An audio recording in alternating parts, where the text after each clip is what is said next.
Harry was finally out of the hospital wing, and he walked through the corridors of Hogwarts alone. Wherever he went, people whispered. It was annoying, but at least, unlike last year and the whole Heir of Slytherin fiasco, they weren't whispering about anything bad this time, or implying that he was evil incarnate. Isn't it weird that his dad's back from the dead? He's a god. What do you expect? True, but why doesn't Harry have his powers? Maybe it's like magic. It doesn't develop until a certain age. Besides, who says he doesn't? I mean, I heard that he killed a basilisk with that sword in Dumbledore's office last year, and he fought a full-grown dark wizard the year before. And don't forget the troll. Surely that's a sign of something special. Yeah, I guess. And I suppose he is good at defense and charms, and he's a Parselmouth. Maybe he inherited that from Loki via his dad. Maybe. Under the circumstances, he reckoned, curious and ambivalent was probably the best he was going to get. A couple of corridors later, he was alone again, except for one other. Draco Malfoy. Harry's hand went to his wand.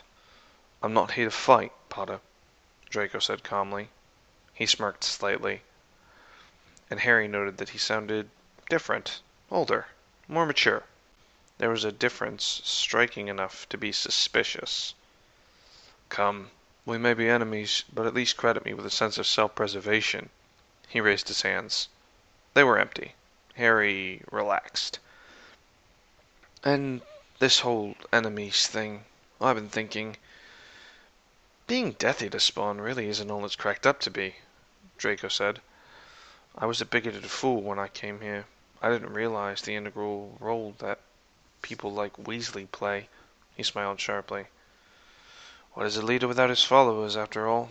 Every great building needs its foundations. People like the Weasley family are necessary and useful. They have undoubted talent in certain areas. You're talking about them like they're tools, means to an end, Harry said, staring at him and wondering if someone wasn't impersonating Malfoy via Polyjuice. Then again, half the point of using that potion was to not seem out of place. Also, Snape wasn't complaining about stuff being stolen from his stores. Not quite. Merely saying that it's wrong to dismiss them for being poor, Draco said. When you think about it, it really is rather remarkable that they've achieved so much with so little. One is a world-class curse breaker, another's an international-level Quidditch player and an expert on wrangling dragons, yet another looks destined for high office in the Ministry with enough ambition for any Slytherin, and the terrible twosome are remarkably inventive. Even Ronald seems to have talents. Chess is not to be sniffed at. It is a game of high strategy, and skill is often indicative of high intelligence, even if said intelligence is otherwise not apparent. He paced. Then there's Granger's undoubted brilliance, and you. Unsettling, clever, and intense gray eyes settled on Harry, really looking at him for the first time. Intelligent, strong-willed, a survivor, with more cunning and power than most would credit you with, he murmured and inclined his head. I misjudged you before, Harry. Are you sucking up to me? Harry asked suspiciously. Draco laughed. Do I look like Cornelius Fudge? He asked, amused. No, merely letting you know that I hold you and your friends in somewhat higher regard, and that I do not intend to harass you any more. There was definitely something different about him. Pleasantly different, but unsettling. Why are you being friendly, Malfoy? Harry asked suspiciously. I make it a policy not to piss off gods. You are also of royal blood, something that any enemy of yours would hesitate at. That, and Loki is a patron of Slytherin House. I'm not on your side, and I'm not on you-know-whose side. I'm on my own side, the winning side. But if it helps, while I am not fond of Muggleborns, I respect their capabilities. I'm also decidedly not in favor of the return of a powerful genocidal maniac. Among other things, it's bad for business. Harry eyed him carefully and then said, You might want to talk with my uncle at some point, if business is what you're interested in. Oh, I've already invested heavily in Stark Industries with my allowance, Draco replied casually. Seems to be a good bet. Maybe I can help fund Granger in some research project on combining magic and technology, something like that. Money, after all, was meant to be used. Who are you, and what have you done with Draco Malfoy? Harry asked in outright bafflement. Oh, I'm still Draco, Harry. The game has changed, and I'm changing with it, Draco replied. I bid you good day. And then he left, Harry watching in confusion. Draco smiled. The voice that had started whispering in his ear 2 months ago had yet to lead him wrong. What it said made sense. It would take him to greatness, he was sure. It didn't seem to have a name, but it did let him call it Ariel. Why that was, he was not sure. Call it a joke on my part, young Malfoy, the morally ambiguous angel on his shoulder said. Come, we have much work to do. He smiled. Yes, they did. After all, terrorism was such an unsubtle and inefficient route to power. Fear only lasted so long. People forget their fear, and it became anger. That was dangerous. But love, that lasted, as long as it was carefully maintained. Those that were content were less likely to rock the boat. His personal adviser, though he considered the other to be more of a teacher and a guide than an equal, had explained all this to him. All this and more. He smiled again. Life was definitely looking up. Harry shook his head in puzzlement as Draco left.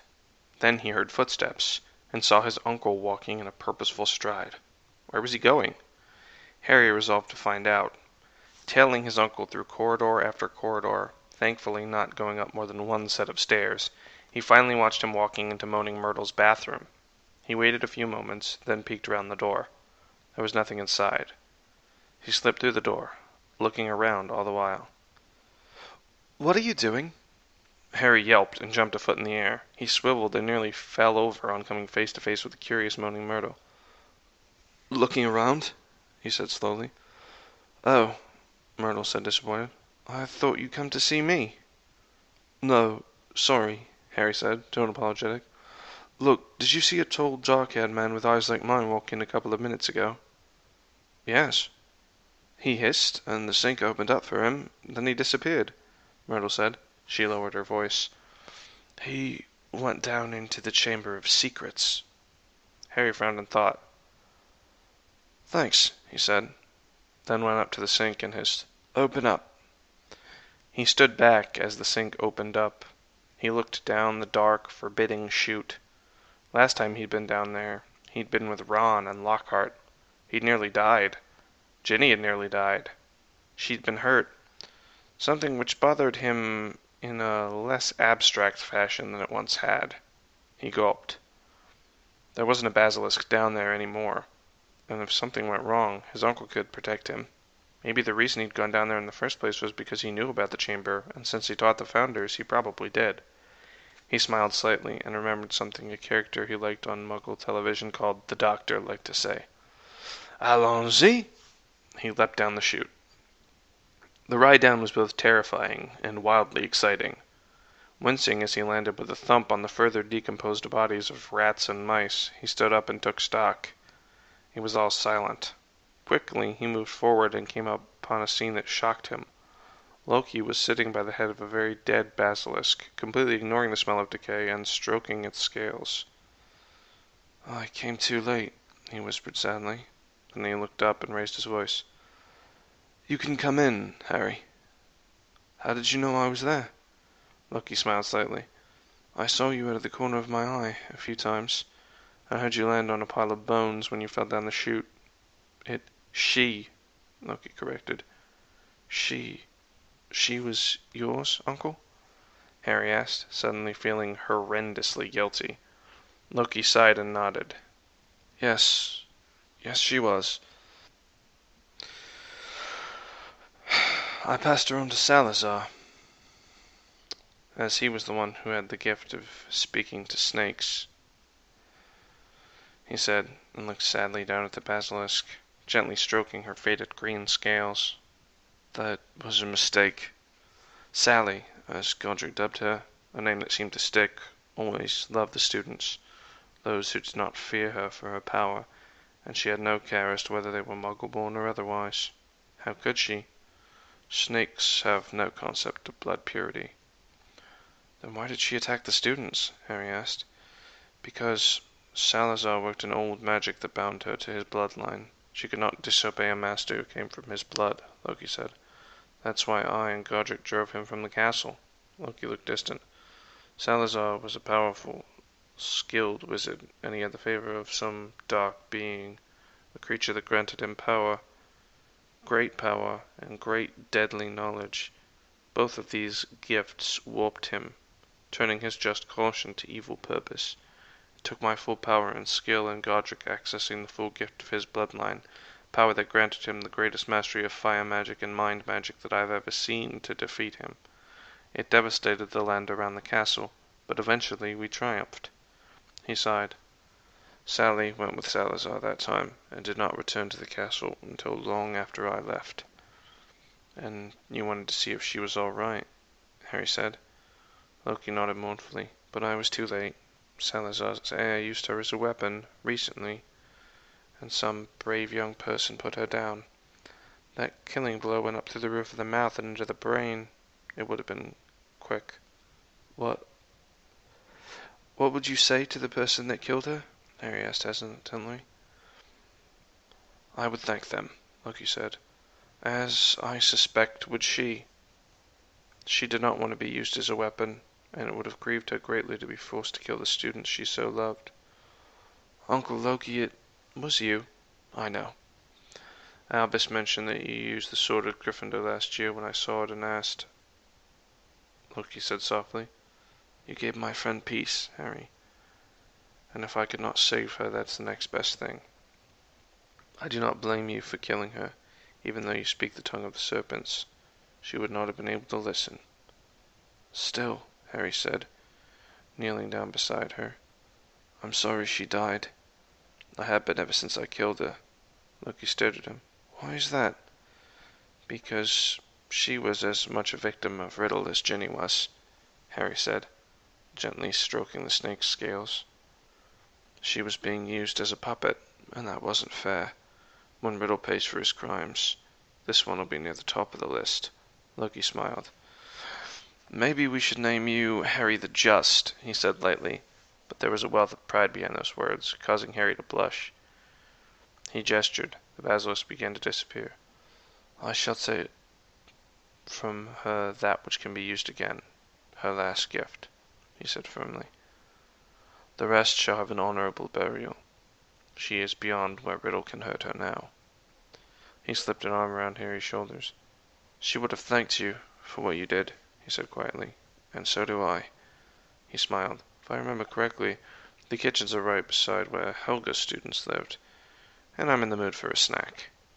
He glanced down at Harry's robes and grimaced. You, young man, are a mess. He gestured and the dirt flew off. One of the first things I'm teaching you is cleaning charms. And levitation. Levitation, Harry said slowly, and his eyes went. Uncle Loki, you can fly? Not half as well as your father, or even as well as you do on a broomstick, but I can fly, and fly fast. Though I prefer teleportation. He made a rude noise. Your fellow wand wavers call it apparition. In truth, it's a bastardized form of the old art. Harry looked puzzled, and Loki explained. Among other things, my teleportation is silent. Apparition makes a popping crack every time it's performed, rather reducing its abilities as both a weapon and a matter of discretion, especially in this age when mortal men get so justly jumpy around explosions. He sighed. It is also smooth, like stepping through a doorway, and rather more so than other mystical doorways, such as those to the Never Never. What's apparition like? Harry asked, setting aside his questions as to what the hell the Never Never was when it was at home. According to Professor Lupin, being pulled through a rubber tube that's about 6 sizes too small, Loki said. He shrugged. It only took me 15 minutes to teach him and Albus how to teleport. It was just a matter of correcting technique, though it may be some time before they're comfortable using it on a regular basis. Old habits and all that. Harry nodded thoughtfully, and they passed the rest of the trip to the kitchens in silence. The house elves were effusive. Turned out their ancestors had been brownies who'd served Loki, and therefore they treated him like the god that Harry supposed he was. He wouldn't have minded this if they hadn't included him in this worship as well. Mr. Prince Harry Potter, sir, one cried. bowing so low that his bat-like ears and long nose scraped the floor. "Is you wanting anything from the kitchens? Is there anything that we can be doing for you?"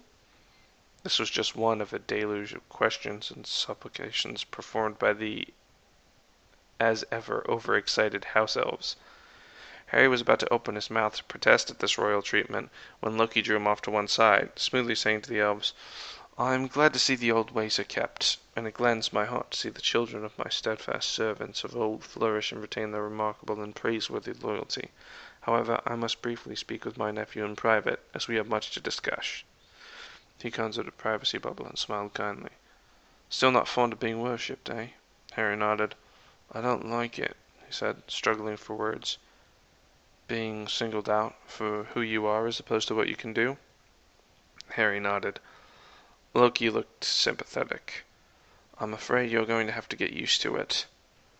You are the son of Thor, second in line to the throne of Asgard. We've managed to keep your identity secret in the mortal world for now, but all the other realms clamor to know more about and meet the son of the mighty Thor." He looked Harry steadily in the eye. "We of Asgard, though we aren't truly immortal, are so close it makes a very little difference, and particularly in the eyes of mortals, means we generally have children fairly rarely. A new child is something to be remarked upon. A new royal child. Now that is something that happens maybe once every 3 centuries at most." Harry's eyes bugged out.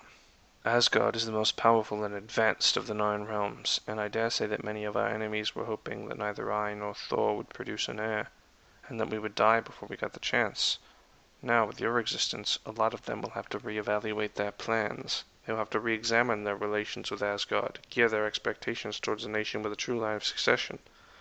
Powerful families will resent your presence. They will have hoped to marry into the royal family and have their daughter produce Thor's successor." Harry looked deep in thought. "So, I've got lots of new enemies," he said. Loki nodded. "Great," Harry drawled. "More people who hate me because of my family. Just what I need. You also have far more who love you because of who you are, and your new friends both outweigh the numbers of your new enemies, and are more powerful as well," Loki replied. "No one will dare move against you in any overt fashion, because they that do so would invite the wrath of the Allfather, Thor, and myself, not to mention a good 95% of Asgard. The people of Asgard are very loyal to the royal family, and Thor is particularly beloved." Harry looked half relieved, half annoyed, and he laughed a little. "What is it?" Loki asked. Harry just shook his head wryly. "Most kids would give all they had to be where I am now. And no offense, I'm glad to have you and Dad, it's just—" "You only ever wanted to be normal," Loki said, nodding. "I understand that. Not truly, I suppose, for I've never been normal." This was not said with the arrogant tone one might expect. It was quite simply a statement of fact. Loki was not normal. Not by any standards. But the desire to fit in, to be accepted as you are, now that I understand very well." He sighed and took Harry's hand. "You are a good boy, Harry, and I am certain that those who you regard as your friends will treat you as they always have." His lips twitched. "In the case of my twin apprentices, with a heavy dose of teasing. But you have to accept that you are no longer entirely human. You are no longer mortal. You are half of Asgard, even if the effects of your Asgardian spirit have yet to show themselves," Loki said. "I do not want you to abandon your humanity, for that would be a grievous loss, and both your father and I have learned and prospered from humanity. What you need to do is accept that you are no longer just mortal. You are of Asgard, of royal blood, and you, Harry James Potter, are heir to a legacy that you cannot even begin to understand." He sat back. "You have much to learn about being royalty, but a couple of key lessons I can teach you now. 1. Be confident when people are deferring to you, but not arrogant. 2. You will find that some people, like house elves, are more comfortable in deferential roles. One of my mistakes when I was mad was assuming that mankind would be the same." He chuckled dryly. "I found out that I was wrong the hard way. Do you remember the elderly gentleman who stood up to me in Stuttgart?" Harry nodded. The footage of the old man's defiance in the face of a mad god had gone viral, getting 1,000,000 views under the title, "Badass Grandpa Sticks It to Loki." What the title lacked in gravitas, the content more than made up for. I wrote a letter to him, thanking him for the object lesson in the courage of humanity, and his reminder that I was not so different to mortal tyrants. It was a speech that I spent much time reflecting on during my redemption, Loki said. I received a very nice reply, as a matter of fact. He shook himself back to the present. Anyway, some will want to be treated as equals. Unless you are in a formal setting, and they are worthy of respect, there is no reason not to treat them as such. But house elves will, for the most part, be unsettled if you treat them as wizards. Treat them fairly, treat them justly, but do not shy away from politely accepting their deference. He looked at Harry, who was deep in thought. I'm confusing you a little, aren't I? A little, Harry admitted, but I think I get it. But isn't humility one of the things Dad came to Earth to learn? Loki nodded approvingly. Exactly. It is a fine balance. He glanced at the elves. No, I will teach you more later, but for now I'm a little hungry. What about you? Harry nodded and gulped slightly. Loki lowered the privacy bubble, and Harry had his first practical lesson in the nature of royalty. Hi, Jane, Pepper said, walking over and sitting down next to a pensive-looking Jane. The younger woman had arrived just that morning from Asgard and had been thoughtful ever since. That was a good sign, as compared to ranting and raving, but Pepper might still need to provide a little bit of cajoling. She'd told Thor that she would speak to Jane on his behalf, and she would. She got the feeling that James Potter had been very like Tony, smooth, charming, but with very little grasp of basic tact, and Thor was not exactly the most eloquent, or with his syntax and vocabulary, both charmingly several centuries out of date, comprehensible, of speakers. Jane had arrived earlier that day and had been sitting around looking thoughtful for most of it, which was an improvement on the worst-case scenario of tears and anger, however rational or irrational, that Pepper had feared. However, she hadn't considered it likely. Jane was clever, thoughtful, and her nature as a deeply methodical scientist meant that she wasn't over-inclined to jump to conclusions, unlike Tony, whose scientific process mostly involved leaping from one bit of inspiration to the next, which led him invariably to jumping to conclusions. Unless she was involved. It was quite staggering, Pepper thought, when you realized the man you loved trusted you implicitly in a way he trusted literally no one else. Oh, hey, Pepper, Jane said. After a long moment, Pepper said conversationally, It's hard for Thor, too, you know. What?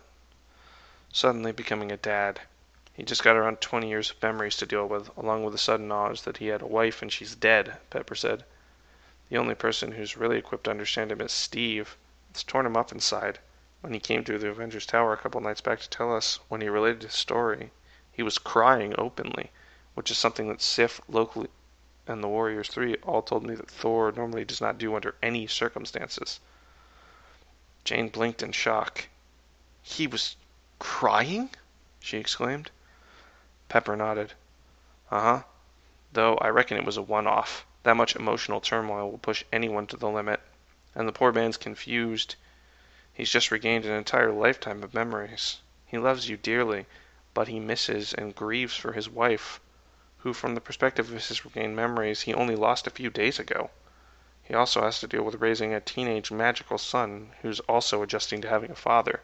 From what I hear, Kid also has a prophecy hanging over his head, an even stronger tendency to wander into trouble than Tony in a hero complex easily as big as his dad's. Oh, and speaking of Thor, his best friend from that time is possibly insane and a fugitive from injustice, and one of his other best friends betrayed himself and his wife to death. It's a bit of a mess, really. Whoa, Jane said quietly. It's just... You thought you knew him, Pepper said. You thought you finally understood him, knew what made him tick, and suddenly all this happens, and you don't know which way is up. How? Jane asked, awed. Honey, you're talking to the woman who's run Tony Stark's life for the past decade. I've got previous experience on having your entire world turned upside down, Pepper said, with a smile. Oh, Jane said. My advice would be to support him, to let him know that you love him and are there for him, Pepper suggested. Chat to Harry. He's a good kid, and he and Loki get on like a house on fire, which is more than a little worrying now that I come to think of it. Jane chuckled. I'm guessing the insurance premiums on the Avengers Tower are going to go up again, she said. No, thankfully Thor can fix all the damage with a wave of his wand, if Loki isn't around or can't be bothered to do it. Or caused it in the first place, for that matter, Pepper said, then sighed as Jane started giggling at the unintentional innuendo. That wand only works for you, Pepper said dryly, and I don't want to know if it has special magical powers. Oh, it does, Jane said dreamily. She opened her mouth. No, Jane, Pepper said firmly. I said I don't want to know. But save it for Darcy, Pepper said. She'll doubtless pump you for all the details. She frowned. Wouldn't you have told her already? I mean, you and Thor have been going out for what, 2 years now? I give her snippets every now and then, Jane said, smiling slightly. Enough to keep her from bugging me about it, but not enough to make her bug me about something else. That's very devious. I've been learning from the best, Jane said with a shrug. I suppose you have, Pepper murmured. Jane smiled. All right, she said, shrugging. No more TMI. She smiled. Have you met Thor's son yet? What's he like? Pepper shook her head. Not yet, but from what Thor tells me, he's a good kid. Jane nodded. If he's his father's son, he can't fail to be, she said firmly. Pepper smiled. Everything seemed to be on track.